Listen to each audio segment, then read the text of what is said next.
ഇന്ന് നമ്മൾ യമനി ഹൂത്തികളുടെ അടുത്ത് തന്നെ തുടങ്ങാം.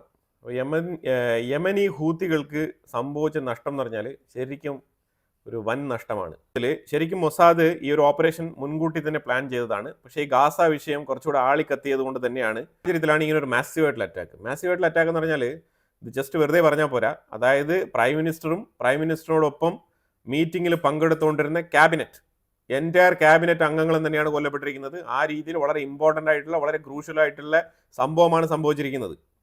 അപ്പോൾ ഇത് എന്തുകൊണ്ടാണ് യമനിലെ ഹൂത്തികൾ ഇത് വെളിയിൽ പറയാൻ താമസിച്ചത് എന്ന് വെച്ചാൽ ശരിക്കും അവർ പുതിയ പ്രൈം മിനിസ്റ്റർ അതേപോലെ തന്നെ പുതിയ ക്യാബിനറ്റ് അംഗങ്ങളെയൊക്കെ തിരഞ്ഞെടുക്കാനുള്ള തത്രപ്പാടിലായിരുന്നു. കാരണം നിലവിൽ തീരുമാനമെടുക്കേണ്ട ആൾക്കാരൊക്കെ ഫിനിഷ്ഡ്. അപ്പോൾ അതുകൊണ്ട് ഇനി പുതിയ ഫിനിഷ് ആവാൻ തയ്യാറായിട്ടുള്ള ആൾക്കാരെയാണ് ഇപ്പോൾ തിരഞ്ഞെടുത്തിരിക്കുന്നത്. അപ്പോൾ എന്തായാലും പുതിയ ക്യാബിനറ്റും കാര്യങ്ങളൊക്കെ റെഡി ആയിട്ടുണ്ട്. ഇനിയിപ്പം നല്ല രീതിയിലുള്ള ഒരു ദുഃഖാചരണം ശരിക്കും യമൻ്റെ ഉള്ളിൽ നടക്കാനിരിക്കുകയാണ്. ഇനി വരുന്ന വെള്ളിയാഴ്ചകൾ എന്ന് പറഞ്ഞാൽ ആക്രോശപൂർവ്വമായിരിക്കും. ഉള്ളിൽ ഇസ്രായേലിൻ്റെ ഡിഫൻസ് മിനിസ്റ്റർ പറഞ്ഞിരിക്കുന്നത്, ഹൂത്തികൾ നിങ്ങൾ വെയിറ്റ് ചെയ്തിരിക്കുക, ഞങ്ങൾ വീണ്ടും വരും എന്നുള്ളൊരു മെസ്സേജ് വളരെ ബോൾഡായിട്ട് കൊടുത്തിരിക്കുകയാണ്. അപ്പോൾ ഹൂത്തികൾക്ക് ഇത്തവണ കൊടുത്ത അടി എന്ന് പറഞ്ഞാൽ ഇതാണ് നമ്മൾ പറഞ്ഞത്, ഇസ്രായേൽ വളരെ വ്യക്തമായിട്ടുള്ള ഒരു അറ്റാക്കാണ് ഇത്തവണ നടത്തിയത്.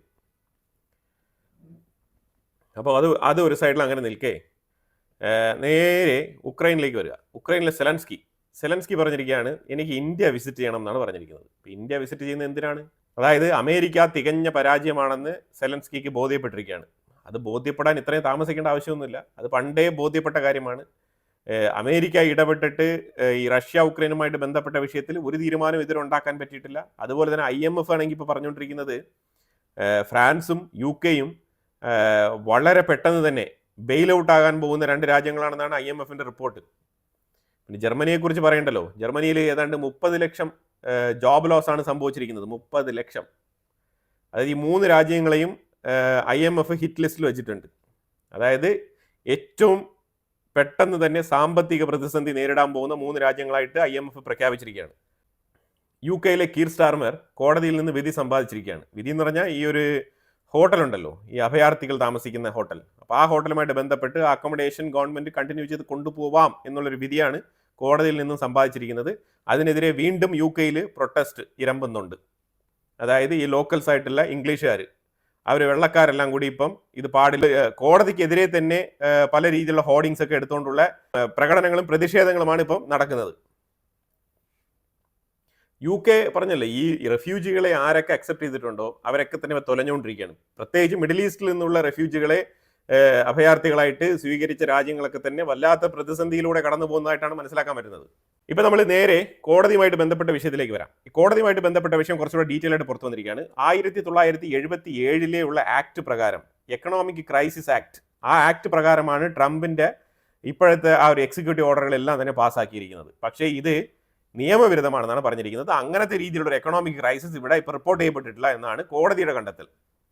അതിന് ട്രഷറിയുടെ റെക്കോർഡുകളും എക്കണോമിക് ഡിപ്പാർട്ട്മെൻറ്റ്, കമേഴ്ഷ്യൽ ഡിപ്പാർട്ട്മെൻറ്റിൻ്റെ റെക്കോർഡുകളെല്ലാം തന്നെ കോടതി പരിശോധിച്ചിട്ടാണ് ഈ ഒരു തീരുമാനം പറഞ്ഞിരിക്കുന്നത്. 11 അംഗങ്ങൾ അടങ്ങിയ ജഡ്ജിൻ്റെ ബെഞ്ചാണ് ഇതിൻ്റെ വിധി പ്രഖ്യാപിച്ചത്. 7 പേര് ട്രംപിൻ്റെ താരിഫ് നയത്തിന് എതിരായിരുന്നു, 4 പേരാണ് അനുകൂലിച്ചത്. കാരണം ഇത് വേറെ ഒന്നുമല്ല, ഈ താരിഫ് കൊണ്ട് അമേരിക്കയുടെ ഉള്ളിലുണ്ടായ ഇമ്പാക്റ്റ് കുറച്ചൊരു 4 മാസം കൊണ്ടേ അമേരിക്കയുടെ ഉള്ളിൽ April, May, June, July, August ഈ മാസങ്ങളിലായിട്ട് അമേരിക്കയുടെ ഉള്ളിൽ തകൃതിയായിട്ട് ഈ താരിഫ് കൊണ്ട് ബുദ്ധിമുട്ട് സംഭവിക്കുന്നുണ്ട്. അത് സംഭവിക്കുന്നത് കൊണ്ട് തന്നെ അപ്പോൾ ആ സാഹചര്യത്തിൽ അമേരിക്കയുടെ ഉള്ളിൽ 4 പ്രധാനപ്പെട്ട കമ്പനികളുടെ ഓണേഴ്സ്, വ്യാപാരാടിസ്ഥാനത്തിൽ കാർഷിക വൃത്തിയിൽ ഏർപ്പെടുന്ന ആൾക്കാരൊക്കെ ഉണ്ട്. അപ്പോൾ അങ്ങനത്തെ കമ്പനികളായിട്ടുള്ള 4 കമ്പനികൾ ഡിഫറൻറ്റ് ഫെഡറൽ സ്റ്റേറ്റുകളിലുള്ള ആൾക്കാർ ഒത്തുചേർന്ന്, അതുപോലെ തന്നെ കോൺഗ്രസ് മെമ്പേഴ്സ് ആയിട്ടുള്ള ആൾക്കാരും കൂടി ചേർന്നിട്ടാണ് ഈ പെറ്റീഷൻ മൂവ് ചെയ്തിരിക്കുന്നത്. അപ്പോൾ കൃത്യമായിട്ടുള്ള വാദം കേൾക്കുകയും അതിനനുസരിച്ചുള്ള വിധിയാണ് പുറപ്പെടുവിച്ചിരിക്കുന്നത്. ന്യൂയോർക്ക് ടൈംസ് അവസാനം സത്യം തുറന്നു പറഞ്ഞിരിക്കുകയാണ്. ന്യൂയോർക്ക് ടൈംസ് പറഞ്ഞിരിക്കുന്നത്, ഈ ഇന്ത്യയുടെ മേലുള്ള താരിഫിൻ്റെ പ്രധാനപ്പെട്ട കാരണം ട്രംപിൻ്റെ നൊബൽ പ്രൈസ് റെക്കമെൻഡേഷനെ കുറിച്ചുള്ള ആ ഒരു അഭ്യർത്ഥന, അത് പ്രൈം മിനിസ്റ്റർ മോദി നിരസിച്ചതാണ് US-ഉം ഇന്ത്യയും തമ്മിലുള്ള ഈ താരിഫ് പറഞ്ഞുള്ള ഒരു പ്രശ്നം രൂപപ്പെടാൻ കാരണമായി തീർന്നതെന്നാണ് ന്യൂയോർക്ക് ടൈംസ് പറഞ്ഞിരിക്കുന്നത്. ഇത് നമ്മൾ പണ്ടേ പലപ്പോഴും പറഞ്ഞതാണ്, അല്ലാതെ റഷ്യയുടെ ഓയിലുമായിട്ട് ബന്ധപ്പെട്ടല്ല കാര്യം. റഷ്യൻ ഓയിൽ ഇന്നല്ലല്ലോ ഇന്ത്യ മേടിക്കുന്നത്. പിന്നെ അതിലുപരിയായിട്ട് അമേരിക്ക പറഞ്ഞിട്ടാണ് റഷ്യൻ ഓയിൽ ഇന്ത്യ മേടിച്ചുകൊണ്ടിരിക്കുന്നത്. അതുകൊണ്ടാണ് മൂപ്പർക്ക് ഭയങ്കരമായിട്ട് ദേഷ്യം വരികയും ആ ദേഷ്യത്തിലാണ് പാകിസ്ഥാനെ ഇത്രമാത്രം പരിപോഷിപ്പിക്കുന്ന ഒരു സാഹചര്യം ഉണ്ടായത്. ഇനി വേറൊരു വാർത്തയും കൂടെ വരുന്നുണ്ട്, ഇത് വളരെ കോൺഫിഡൻഷ്യൽ ആയിട്ട് വാർത്തയാണ്. അതായത് സുദർശൻ ചക്ര എന്ന് പറഞ്ഞിട്ട് ഒരു പ്രോജക്റ്റ് നമ്മൾ ഇൻട്രൊഡ്യൂസ് ചെയ്തിട്ടുണ്ട്. അതുമായിട്ട് ബന്ധപ്പെട്ട് നമ്മൾ ആഗോളതലത്തിൽ തന്നെ പല എയർ ഡിഫൻസ് സിസ്റ്റത്തിന്റെയും ടെക്നോളജി അഡോപ്റ്റ് ചെയ്യാനുള്ള തത്രപ്പാടിലാണ്. അപ്പോൾ ആ സാഹചര്യത്തിൽ ഇസ്രായേൽ നമ്മളുടെ ഏറ്റവും അടുത്തൊരു ഡിഫൻസ് പാർട്ട്ണറാണ്. അപ്പോൾ അവരുടെ ആരോ 2 എന്ന് പറഞ്ഞ ഒരു മിസൈൽ ടെക്നോളജിയുമായിട്ട് ബന്ധപ്പെട്ട് നമ്മൾ ഇസ്രായേലുമായിട്ട് ചർച്ച നടത്തിയപ്പോഴത്തേക്കും ഇസ്രായേൽ ഓക്കെ പറഞ്ഞു തരാമെന്ന്. പക്ഷേ അതിനെ തടഞ്ഞിരിക്കുകയാണ് അമേരിക്ക. കാരണം ഈ ആരോ 2 എന്ന് പറയുന്നത് അമേരിക്കയ്ക്കും കൂടി കോപ്പിറൈറ്റ് ഉള്ള ടെക്നോളജിയാണ്. അപ്പോൾ അവർ പറഞ്ഞിരിക്കുന്ന ഒരു റീസൺ എന്ന് പറഞ്ഞാൽ റഷ്യയുമായിട്ട് ആയുധങ്ങൾ മേടിക്കുകയും റഷ്യയുമായിട്ട് പല ടെക്നോളജികളും അഡാപ്റ്റ് ചെയ്യുന്ന ഇന്ത്യക്ക് നമ്മൾ എങ്ങനെയാണ് അമേരിക്കൻ ടെക്നോളജി കൊടുക്കുക എന്നുള്ള ഒരു അഭിപ്രായമാണ് അമേരിക്കൻ സൈഡിൽ നിന്ന് പറഞ്ഞിരിക്കുന്നത്. It's okay, fine. പക്ഷെ അതിലുപരിയായിട്ട് അമേരിക്കയെ ചൊടിപ്പിച്ചിരിക്കുന്നത് ഇപ്പം നിലവിൽ നമ്മൾ പരീക്ഷണം നടത്തിയ 5000 കിലോമീറ്റർ റേഞ്ചുള്ള അഗ്നി 5 എന്നുള്ള മിസൈൽ അവരെ ഡിസ്റ്റർബ് ചെയ്യുന്നുണ്ട്. ഇന്ത്യ സ്വന്തമായിട്ട് മിസൈൽ പരീക്ഷണങ്ങളൊക്കെ നടത്തുന്ന ആൾക്കാരാണ്. അവർക്ക് ഇപ്പം നിലവിൽ അമേരിക്കയുടെ സൈഡിൽ നിന്നും നിലവിൽ ഇസ്രായേൽ ആരോ 2 എന്ന് പറഞ്ഞ ടെക്നോളജി ട്രാൻസ്ഫർ ചെയ്യാൻ സാധ്യമല്ല എന്നാണ് പറഞ്ഞിരിക്കുന്നത്. പക്ഷേ ഇസ്രായേൽ ഇതിന് ഒരു മാർഗം കണ്ടെത്തുമെന്ന് തന്നെയാണ് ഇന്ത്യക്ക് വാഗ്ദാനം കൊടുത്തിരിക്കുന്നത്. അപ്പോൾ അത് ആ രീതിയിൽ കാര്യങ്ങൾ നടക്കും. കാരണം സംഭവം ഇസ്രായേലിനാണ് ഉള്ളതെന്നുണ്ടെങ്കിൽ തീർച്ചയായിട്ടും ഇന്ത്യക്ക് കിട്ടും. അപ്പോൾ അതുകൊണ്ട് ഇന്ത്യ അതിൽ കൂടുതൽ പ്രഷർ ഇടുന്നില്ല. അമേരിക്കയുമായിട്ടുള്ള ഡിഫൻസ് സഹകരണ ചർച്ചയിൽ നമ്മൾ ഇത് ഉന്നയിക്കുമെന്നാണ് ഇന്ത്യ പറഞ്ഞിരിക്കുന്നത്. ഇന്ത്യ ഇങ്ങനെ അഗ്നി 5 ഇങ്ങനെ ഒരു ഇന്റർ കോണ്ടിനെന്റൽ ബാലിസ്റ്റിക് മിസൈൽ പരീക്ഷണം നടത്തിയ അവസ്ഥയിൽ അമേരിക്ക പാകിസ്ഥാനിൽ ഒരു ആണവ പരീക്ഷണത്തിന് തുനിഞ്ഞേക്കാം. അതായത് ഇന്ത്യ കിരാണ ഹിൽസിൽ ആക്രമണം നടത്തി അമേരിക്കയുടെ എല്ലാ സെറ്റപ്പുകളും തകർത്ത് എന്നുള്ളൊരു പ്രതിച്ഛായ ഉണ്ട് ഇപ്പം. അപ്പോൾ അതിന് ഒരു മുറിവേറ്റിട്ടുണ്ട്. ആ മുറിവിന് ഇച്ചിരി മരുന്നിടുന്ന രീതിയിലാണ് അമേരിക്ക പെരുമാറാൻ പോകുന്നത്. അപ്പം അമേരിക്ക പാകിസ്ഥാനിൽ ഒരു മിസൈൽ പരീക്ഷണം നടത്തി അതിന് ബദലായിട്ട് ഇന്ത്യ ഒരു ആണവ പരീക്ഷണം നടത്തി കഴിഞ്ഞാൽ ഇന്ത്യക്ക് മേളിൽ സാങ്ഷൻ കൊണ്ടുവരാം. അതായത് 1970-കളിലൊക്കെ എന്താണ് സംഭവിച്ചത് അത് തന്നെ റിപ്പീറ്റ് ചെയ്യാം ആ പാറ്റേൺ എന്നാണ് അവരുടെ സെൻകോം ഉൾപ്പെടെയുള്ള ആൾക്കാരുടെ പാകിസ്ഥാനുമായിട്ട് ബന്ധപ്പെട്ട ആ ഒരു കൂട്ടായ്മയുണ്ടല്ലോ അവരുടെയൊക്കെ തീരുമാനം.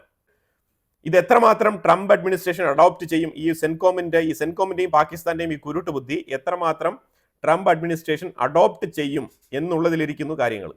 അല്ലെങ്കിൽ നമ്മൾ ബുദ്ധിപൂർവ്വം നമുക്ക് ആണവായുധമുണ്ട്, അത് നമ്മൾ എപ്പോഴെപ്പോഴും പരീക്ഷിക്കേണ്ട ആവശ്യമൊന്നുമില്ല. പിന്നെ ഈ ആണവായുധം എന്ന് പറയുന്നത് എവിടെയും കൊണ്ട് ആരും ഇടാൻ പോകുന്നില്ല. പാകിസ്ഥാൻ പരീക്ഷിച്ചാൽ അവരൊരു മൂലയിൽ എന്തെങ്കിലും ചെയ്തിട്ട് പോട്ടെ എന്ന് പറഞ്ഞിട്ട് നമ്മൾ മിണ്ടായിരിക്കുന്നതാണ് നമുക്ക് നല്ലത്. നമ്മൾ വേണമെങ്കിൽ ബാലിസ്റ്റിക് മിസൈൽ പരീക്ഷണം നടത്താം, നമുക്ക് അഗ്നി 6 അടുത്ത് പരീക്ഷണം നടത്താനുണ്ട്.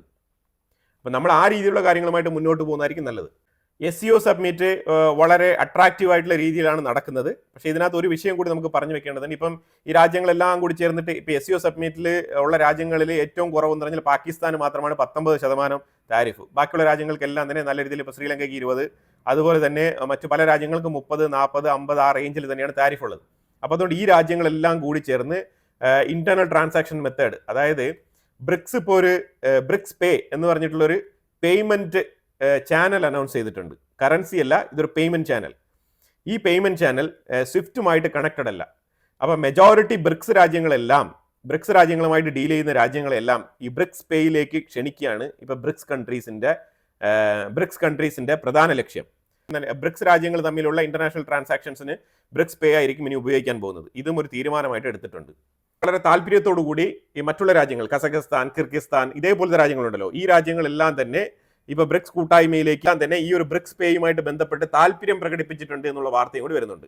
സെലൻസ്കി ആണെങ്കിൽ ആയുധങ്ങളുടെ ഷോർട്ടേജ് ഉണ്ട് എന്ന് പലപ്പോഴും പറയുന്നുണ്ട്. F-16 ഷോർട്ടേജ് ഉണ്ട്, ഇതെല്ലാം പറഞ്ഞുകൊണ്ടിരിക്കുകയാണ്. അപ്പോൾ ആ സാഹചര്യത്തിൽ ഡെൻമാർക്ക് ഇപ്പോൾ പറഞ്ഞുകൊണ്ടിരിക്കുന്നത് ഞങ്ങൾ 8 ബില്യൺ ഫണ്ട് അലോക്കേറ്റ് ചെയ്തുകൊണ്ട് ഈ patriot air defence system US നിന്നും വാങ്ങിക്കൊടുക്കാനാണ് പദ്ധതി ഇട്ടിരിക്കുന്നത്. 8 മില്യൺ ആണ് അലോക്കേറ്റ് ചെയ്തിരിക്കുന്നത്. പാട്രിയോട്ട് മിസൈൽ സിസ്റ്റം അവർക്ക് ഉക്രൈനിന് കൊടുക്കാമെന്നാണ് പറഞ്ഞിരിക്കുന്നത്. അത് എവിടെ നിന്ന് മേടിച്ചു കൊടുക്കും? അമേരിക്കയിൽ നിന്ന് മേടിച്ചു കൊടുക്കും. നാറ്റോ ശരിക്കും 1.6 ട്രില്യൺ ആണ് സ്പെൻഡ് ചെയ്തിരിക്കുന്നത്. ഈ 1.6 ട്രില്യനും ആയുധം മേടിച്ചാണ് കൊടുത്തിരിക്കുന്നത്. ഈ ആയുധം മേടിച്ചിരിക്കുന്നത് ഇപ്പോൾ ആയുധം കൊടുത്തവരാണ്, അമേരിക്കയാണ് കൊടുത്തത്. അപ്പോൾ ലിറ്ററലി 1.6 ട്രില്യൺ പോയത് എവിടെയാണ്? അമേരിക്കയിലേക്ക്. ഇപ്പൊ ഡെൻമാർക്കും കൊടുക്കാൻ പോകുന്ന 8 ബില്യന്റെ ആയുധങ്ങൾ ശരിക്കും പാട്രിയോട്ട് മിസൈൽ എന്നൊക്കെ പറഞ്ഞു കഴിഞ്ഞാൽ അത് അമേരിക്കയിൽ നിന്ന് മേടിച്ചു കൊടുക്കാനാണ്. അമേരിക്കയുടെ അടുത്താണ് ഇപ്പൊ അമേരിക്കയുടെ അടുത്താണ് ഇവരെല്ലാം സാധനം മേടിച്ച് കൊടുക്കുന്നത്. അപ്പോൾ ഇതിന്റെ ലാഭമാർക്കാണ് അമേരിക്കയ്ക്ക്. ആയുധ കച്ചവടം അമേരിക്ക നടത്തുന്നു. കഴിഞ്ഞ ആഴ്ച ഇലോൺ മസ്ക് പറഞ്ഞിട്ടുണ്ടായിരുന്നു സ്റ്റാർലിങ്കിന്റെ സർവീസ് ഉക്രൈനിൽ ഞാൻ റദ്ദാക്കും എന്നാണ് പറഞ്ഞിരുന്നത്. എന്തുകൊണ്ടാണെന്ന് വെച്ചാൽ പേയ്മെന്റ് ഇല്ല.